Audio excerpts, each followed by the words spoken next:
Matthieu 6, verset 33 dit, « Cherchez premièrement le royaume et la justice de Dieu, et le reste vous sera donné par-dessus. » La vérité en Jésus-Christ a été établie pour cela. Abonnez-vous, appuyez sur la cloche d'activation et soyez bénis au nom de Jésus-Christ. Amen. Aujourd'hui, nous voyons une petite exhortation sur l'avortement. L'avortement qui entre même dans le corps de Christ déjà. Donc, nous allons commencer par un petit mot de prière. Nous baissons la tête. Au nom de Jésus, nous prions. Seigneur, nous te disons merci infiniment pour cet instant que tu permets que nous soyons devant toi. Nous prions qu'au nom de Jésus. Je prie que tous ceux qui sont en ligne, qui vont écouter tout ceci, au nom de Jésus, que cette parole entre en eux et porte du fruit au nom de Jésus. Père, je loue ton son nom pour cet instant que tu nous accordes. Que tout soit dirigé par ton total contrôle. Au nom de Jésus, nous avons prié. Amen. Amen, mes frères. Aujourd'hui, donc, je vais parler d'un chapitre seulement, d'un verset. Un verset, le verset 5 de Jérémie. On va voir qu'est-ce que le verset 5 de Jérémie nous dit et ça concerne quoi. Tout d'abord, pour introduire, c'est à propos de l'avortement. L'avortement est une chose abominable que le Seigneur ne permet pas. Parce que on va voir dans le livre de Jérémie que avant tout enfant qui naît, avant même la naissance de cet enfant, on comprend par le livre de Jérémie que nous sommes descendants, nous venons du ciel et nous devons repartir au ciel d'une manière ou d'une autre. Nous venons de quelque part et nous sommes de passage sur la terre et nous sommes en train d'aller quelque part. Voilà pourquoi le Seigneur connaît déjà, établit déjà toutes choses avant que nous ne venions sur terre. Donc on va voir donc dans Jérémie 1, ouvrons nos Bibles s'il vous plaît, ouvrons nos Bibles dans Jérémie 1 au chapitre 1, Jérémie chapitre 1, à partir du verset, au verset 5. Je m'attarde particulièrement au verset 5. Je vais lire au nom du Seigneur Jésus-Christ. Avant que je t'ai formé dans le ventre de ta mère, je te connaissais. Avant que je t'ai formé dans le ventre de ta mère, je te connaissais. Voilà pourquoi je dis ici que nous sortons de quelque part et nous sommes le passage sur la terre pour retourner dans notre glorieux demeure céleste. Je te connaissais. On ne connaît pas quelque chose qui n'existe pas. Le Seigneur connaît notre existence avant même qu'il nous forme dans le sein de notre mère. La figure anticipative était notre Seigneur Jésus-Christ, qui a été au préalable déjà au service de Dieu, mais qui a été juste formé en chair pour un passage sur la terre. Nous également, nous sommes faits d'une partie éternelle. Une révélation pour vous, d'une partie éternelle. Il y a une partie physique, il y a une partie spirituelle qui est l'Esprit de Dieu, et il y a une partie éternelle de l'homme qui est son âme. Donc nous avons une portion éternelle qui devra être jugée pour soit l'enfer, soit le ciel. Donc on va voir ici que la Bible dit ici que avant que je t'ai formé dans le ventre de ta mère, je te connaissais. Je te connaissais. Les enfants qu'on avorte, les enfants qu'on chasse, les enfants qu'on laisse passer, les enfants qu'on tue dans le sein maternel, ce sont les enfants que l'Éternel Dieu connaît. Avant même, il faut bien préciser ici qu'avant que je t'eusse formé, donc avant même que l'homme et la femme ne viennent s'accoupler, l'Éternel Dieu connaît déjà qu'il y aura union et dans cette union va naître tel. Donc l'Éternel Dieu connaissait que Jésus devait venir naître sur la terre. C'est aussi comme ça que l'Éternel Dieu connaît tous ses enfants. Il connaît à quel moment ils doivent naître. Il connaît d'où ils viennent, ce qu'ils font. Bien aimé, c'est une très grande révélation que je vous fais aujourd'hui. L'Éternel Dieu connaît chaque enfant. L'Éternel Dieu connaît chaque prépuce. L'Éternel Dieu connaît chaque spermatozoïde qui est libéré en nous. L'Éternel Dieu connaît à quel moment l'enfant doit y être, à quel moment il va naître, où il va naître, le pays où il va naître, ce qu'il va faire. La précision, c'est notre exemple, le Seigneur Jésus-Christ. Devenez mes imitateurs comme je le suis de Christ, c'est comme ça que l'apôtre Paul dit. En gros, le Seigneur Jésus-Christ est venu pour nous montrer, est venu mettre au clair les mystères cachés. Le mystère caché, c'était quoi? Avant que je t'eusse formé, je te connaissais. Est-ce qu'on connaît une chose qui n'existe pas? Non. Il est Dieu, il est grand et puissant. Il connaît même ce qui n'existe pas encore. Il a ça dans la pensée. Il te connaît, il connaît. Je te connaissais. Et il dit au verset à la suite, avant que je t'eusse formé dans le ventre avant que j'étais formé dans le ventre de ta mère, je te connaissais. Et avant que tu sois sorti du sein maternel, avant que tu sois sorti du sein maternel, du sein de ta mère, je t'avais consacré. Je t'avais établi prophète des nations. Bien aimé, on va participer ici à une très grande révélation. Les révélations sur lesquelles chaque enfant de Dieu, chaque humain qui naît sur la terre a une mission précise. Ce qui fait quoi? Ce qui fait que quand tu avortes un enfant, 200 ans, 300 ans avant, peut-être des siècles avant, l'étoile du Seigneur Jésus-Christ était déjà sortie dans les cieux, le ciel. L'étoile du Seigneur Jésus-Christ, avant sa naissance, était déjà apparue dans les cieux. Les gens pouvaient voir l'étoile du Seigneur Jésus-Christ qui brillait des années avant sa naissance. Ce qui fait quoi? Ce qui fait que, avant que toi tu ne fusses né, l'Éternel Dieu t'avait déjà consacré, l'Éternel Dieu t'avait déjà établi. Il y a certains qui naissent dans certains pays qui ne doivent pas naître. Ils naissent dans un pays où ils ne doivent pas naître. Pourquoi? Parce que leur destin a été déjoué par l'ennemi. Et leur destin est déjoué par l'ennemi. Pourquoi? Parce que leurs pères ne vivent pas, leurs parents ne vivent pas la vie qu'ils doivent mener, qui est la vie chrétienne. La révélation est laquelle? La révélation est que quand tu avortes, ma soeur, mon frère, quand tu jettes aux toilettes un nouveau-né, tu ne sais pas. Peut-être c'est un prophète que tu as jeté aux toilettes. Peut-être c'est un évangéliste que tu as jeté aux toilettes. Peut-être c'est un docteur, quelqu'un qui devait participer pour le royaume des cieux. Retenons ceci, mes frères et sœurs. Toute personne qui vient dans le corps de Christ, ou encore née d'une mère et d'un père, a une mission particulière à faire sur la terre. Toute personne ne naît par hasard. Personne ne vient sur la terre par hasard. Donc si toi, tu as déjà eu à voter, tu as déjà eu à faire des méthodes pour que l'enfant ne se fonde pas dans ton ventre, tu dois te repentir simplement. Parce que tu as limité l'avancement du royaume des cieux sur la terre avec ton acte d'avortement. Un enfant qui devait naître pour être prophète, pour être évangéliste, pour être un pasteur, pour être un docteur, pour être un partisan de l'évangile, un participant de la propagation de l'évangile de Christ sur la terre. Tu l'as avorté et il retourne au ciel. Par cela, tu rompes le plan que Dieu avait pour ta famille. Une autre révélation, c'est laquelle? Quand tu nais dans une famille, il y a des gens qui naissent dans des familles où il est le premier qui croit en Christ. J'en fais partie, j'en suis l'exemple, j'en fais partie de ceux des premiers nés de ma famille. Quand je parle des premiers nés de ma famille, je parle des gens qui sont allés à Christ. Les premiers dans une famille. Le premier à être sauvé réellement dans l'évangile pur et saint du Seigneur Jésus-Christ dans ma famille, c'est moi. Je suis le premier né dans ma famille en Christ. Le premier né de toutes les nations, c'était Jésus-Christ. Mais moi, dans ma famille, je suis le premier né. Par conséquent, je deviens une sentinelle pour ma famille. Je dois maintenant avoir soin de les avertir, de leur prêcher, de leur dire que ceci n'est pas bien. De sonner de la trompette, comme le dit dans Ézéchiel 33. La sentinelle doit avertir à ceux qui sont dans la ville du danger qui prévaut. Donc pour moi, je suis déjà devenu une sentinelle pour ma famille. Quand je suis déjà devenu une sentinelle pour ma famille, j'ai pour devoir de les annoncer que voici ce que le Seigneur dit. L'arrivée du Seigneur, c'est dans bientôt parce que j'ai connu beaucoup de choses, j'ai vu. La Bible dit dans Isaïe que qui enverrai-je? Qui enverrai-je? Et Isaïe avait dit, envoie-moi Seigneur. Mais moi particulièrement, le Seigneur m'a choisi pour être la première sentinelle dans ma famille. Imaginons un seul instant, si ma maman avait avorté. C'est vrai, il est Dieu. Il peut susciter d'autres personnes. Mais frère, sœur, le plan de Dieu doit s'accomplir, c'est vrai. Mais tu ne dois pas être, ce n'est pas par toi que le plan de Dieu doit rater. En fait, le plan de Dieu ne peut pas rater. Si je n'étais pas né, que ma maman m'aurait peut-être avorté, aurait commis cette abomination de m'avorter, par exemple, le plan de Dieu de faire naître une sentinelle dans la famille n'allait pas être déjoué.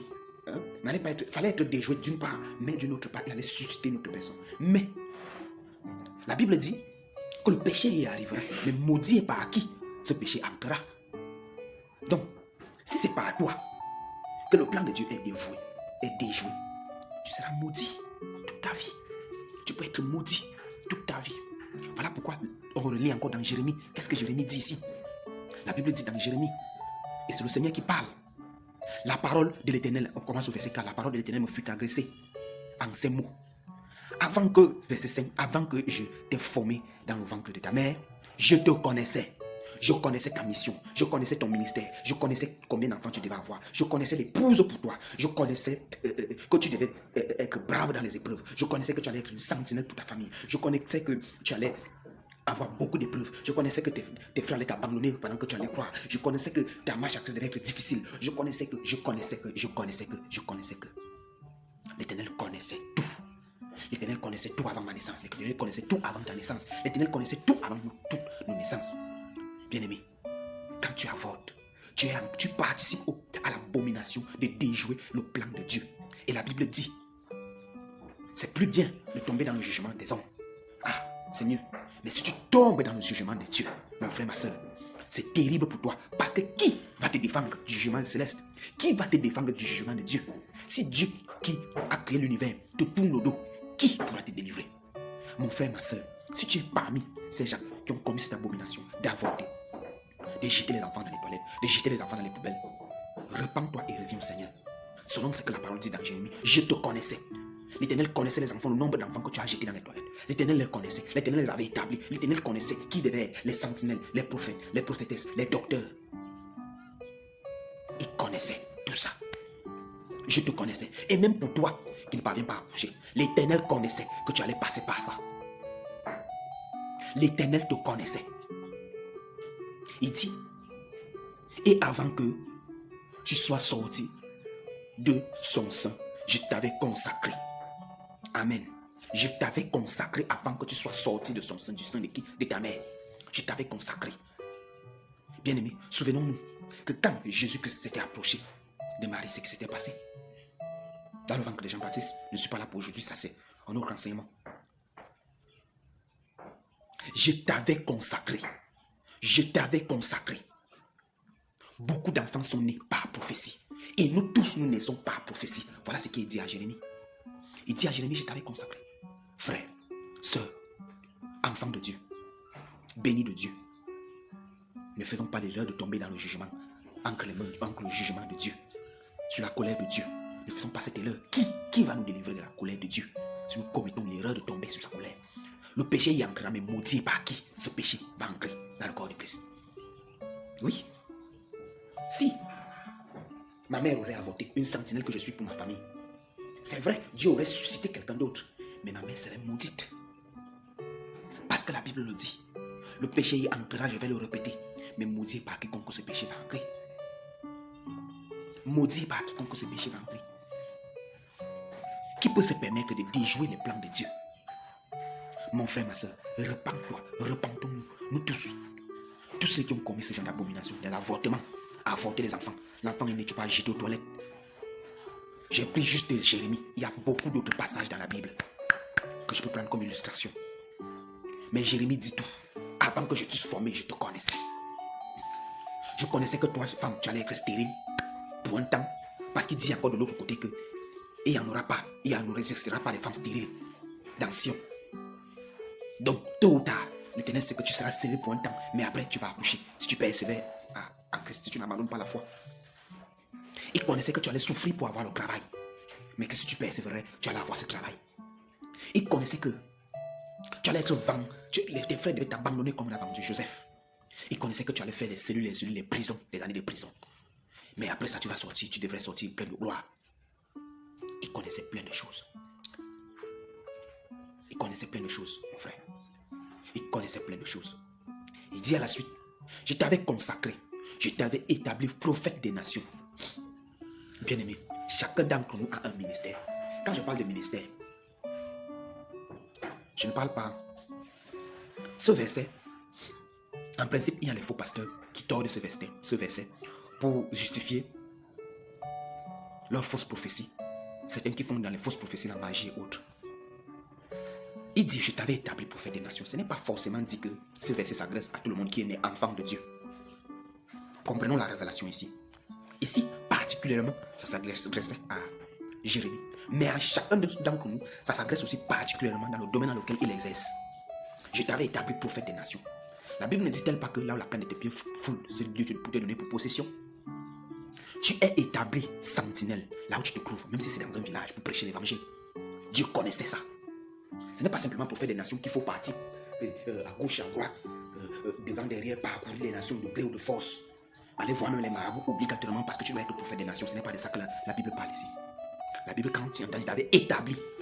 Ça veut dire que, où que ce soit où tu te retrouves, tu dois pouvoir gagner les âmes. Tu dois pouvoir mener les gens en Christ. Tu dois pouvoir sauver les âmes. Tu dois pouvoir gagner. Si tu fais de ville en ville, tu dois pouvoir gagner les âmes de ville en ville. En quelque sorte, voilà les nations et les nations. Un évangéliste peut gagner les âmes de ville en ville. Je t'avais établi prophète des nations. Un docteur peut gagner les âmes de ville en ville. Je t'avais établi prophète des nations. Un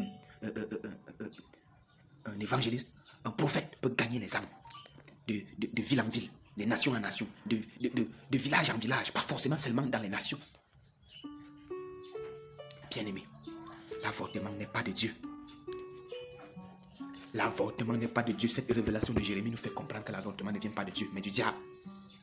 Du diable. Et tous ceux qui ont eu à faire dans le passé ces genres de choses, repentez-vous. Repentez-vous, toi qui m'écoutes. N'aie pas honte. Humilie-toi devant Dieu. Demande à Dieu pardon. Qu'il étende sa main de miséricorde. Pleure devant Dieu. Dis, Seigneur, j'étais ignorant dans le passé. J'ai fait des avortements, toi jeune fille, toi jeune homme. Parce que quand on parle des avortements, les jeunes hommes vont dire, ah, ça doit être une fausse femme. Mon frère, ma soeur, si tu as seulement participé pour un petit temps, participer de quelle manière? Si tu as encouragé, tu as avorté. Si tu as vu et tu n'as pas averti de ne pas faire, tu as encouragé, tu as participé. Si tu as donné de l'argent pour que cela soit fait, tu as participé. Tu es un docteur qui l'a fait, tu as participé, tu as avorté. D'une quelconque manière, la conscience doit nous juger. Peut-être tu avais conseillé que, ah maman, comme le type là, ne prend pas soin de toi, il faut enlever la grossesse là. Tu as participé à l'avortement. Dans le monde, on dit receleur, complicité de vol. Dans le monde, voilà ce qu'on dit. Complicité de meurtre, complicité de vol. Ici, il s'agit de complicité de meurtre. Devant Dieu, c'est comme une complicité, parce que là, c'est un meurtre. Avoir tué un enfant, c'est un meurtre. Donc, bien-aimés, repentons-nous. Revenons devant Dieu avec l'âme pour qu'il nous accorde son pardon. Que Dieu nous bénisse tous. Que cette exhortation puisse faire ce que les âmes changent, les âmes soient touchées. Sois béni, mon frère, ma soeur, toi qui m'écoutes et qui va mettre ceci en pratique en te repentant, en pleurant avec l'âme devant Dieu. Sois béni, mon frère. Sois béni. Nous prions. Seigneur, nous te disons infiniment merci pour ta grâce, ta gloire, pour ta miséricorde. Tout est bien fait. Nous te disons merci pour telle révélation dont tu as permis que nous ayons dans ces paroles. Glorifie ton nom encore une fois de plus dans la vie de ces enfants, de tes enfants. Glorifie ton nom dans chacun de leurs gestes. Aide tout un chacun d'entre nous afin que, oh mon Dieu, où les repentances ont été oubliées, les péchés mignons, que nous ayons à nous repentir fidèlement, sans toutefois oublier, sans rien te cacher. Nous te disons merci parce que nous savons que tu es Dieu, que tu nous exauces de l'âme de nos supplications. Au nom de Jésus, nous avons prié. Amen. Amen, bien-aimés. Matthieu 6, verset 33. Cherchez premièrement le royaume et la justice de Dieu, et le reste vous sera donné par-dessus. Soyez bénis, mes frères. Abonnez-vous, partagez de nouvelles vidéos, témoignages, la parole de Dieu, vraie, pure et inégalable. La vérité en Jésus-Christ est toujours là pour vous, à votre service. Que Dieu nous bénisse tous.